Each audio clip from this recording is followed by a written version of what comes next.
It had been 3 months after that horrific incident that it happened to me. After that night, I'd completely changed my sleep timing, even on my exam days.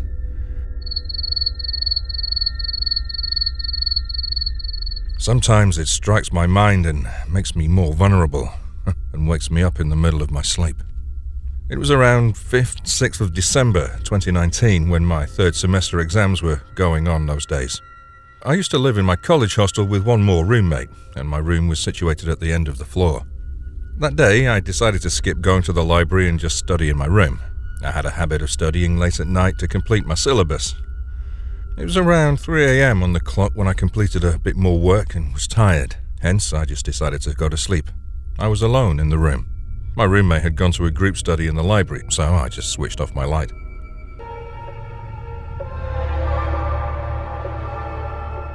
I had a dream in my sleep, which was so real that I could feel everything around me. It was strange and quite spooky as I could see a lady sleeping over a large bed. She was talking to herself and sketching something on a notepad. The woman was old, dull, and wearing torn, bloody clothes. I could see her sketch, but it was too hard for me to understand. It had lots of twisted zigzag lines emerging from a common point. And one more little girl, around 5 to 7 years old, was standing near the bed and was smiling at the old woman. That small girl had 2 long ponytails and an ankle twisted in the opposite direction.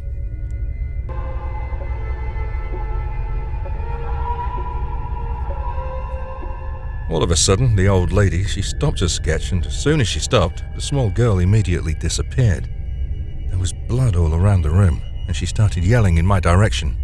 The voice was so loud and broad that I freaked out in my dream. I still remember those words. Who am I? I could see a third person in the room. He was definitely not human or an animal.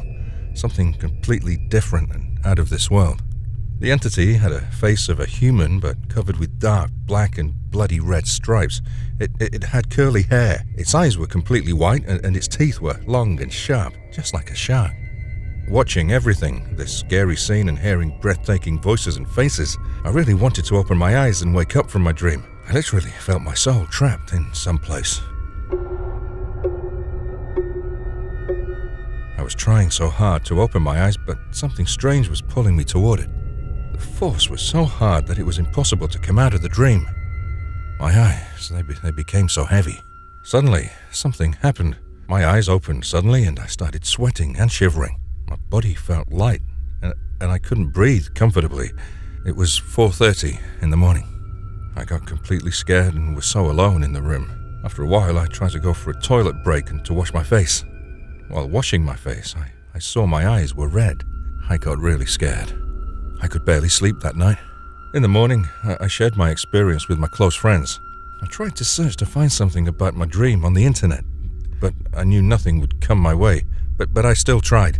I found something, completely the same face which I'd seen in my dream. The IITK suicide story.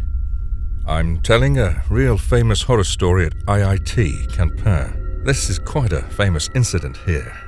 I guess no one except the guy involved can confirm the veracity of the story, but I'm telling the version I've heard of since the first year.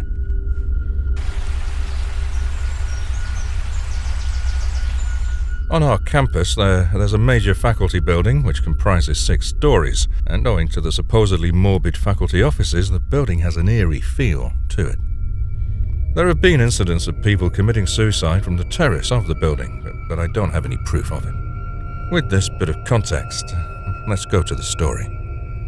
One fine day, a hopelessly depressed student, unable to cope with his failures on academic and other fronts, decides to end his life and chooses our faculty building as his stairway to heaven. Fortunately, or unfortunately for him, the SAS guard was asleep and he easily slipped past him and reached the terrace.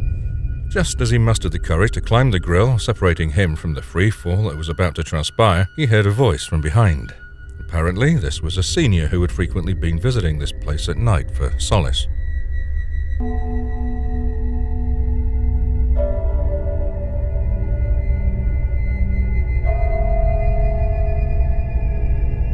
When the senior probed him regarding his misadventure, he blurted out his life story.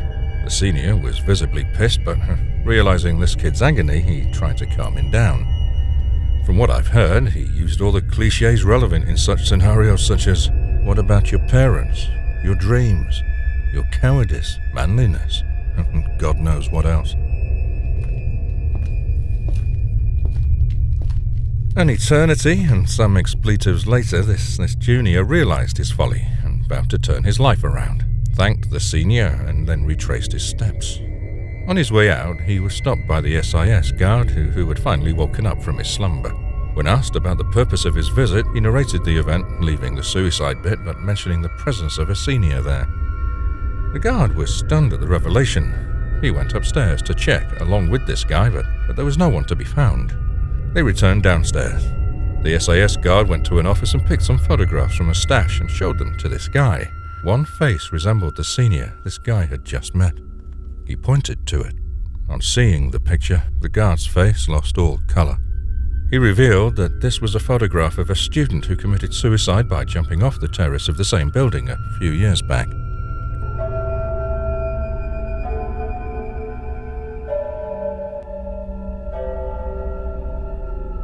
What followed was hysteria.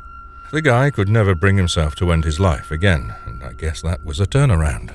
But I'm sure the guy and the people who hear this story cannot help themselves from admiring the senior who, despite taking such a tragic decision, is trying to prevent others from taking it. Kudos to the senior if he's out there. That was downright chilling. Have you ever faced a ghost? Or, more surprisingly, had a conversation with one? Let us know in the comments. Creaks and crash. I went to USC. I was in a dorm as my home state is about 17 hours from there. Every night would end the same, with me finishing classwork or editing videos for a little bit of side money for YouTubers or kids who post to Instagram. Every night I'd finish and hop in the shower. It was all the same, every night. There was one night though, I'll never forget. I was showering and heard my front door creak open as it always did when it opened to a certain point. I quickly turned off the shower and listened for any sounds.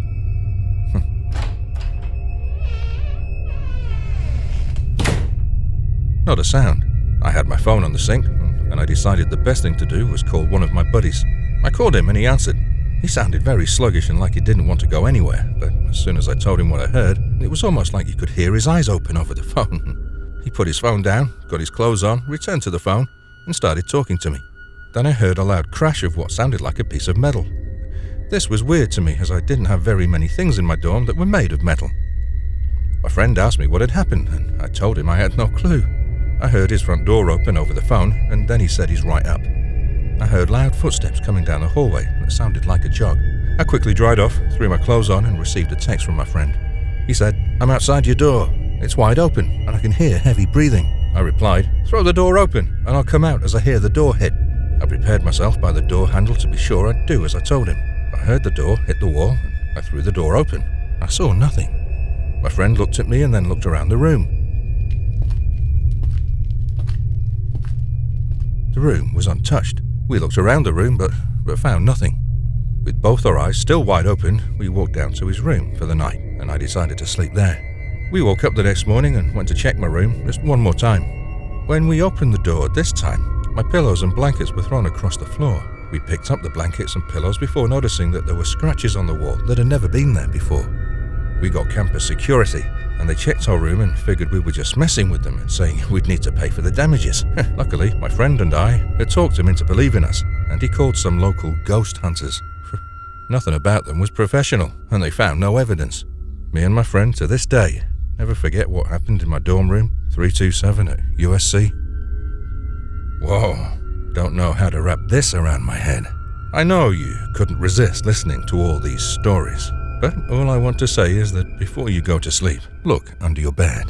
With that being said, like this episode, share it with your cult, and subscribe to Mayor Slayer for more scary stories.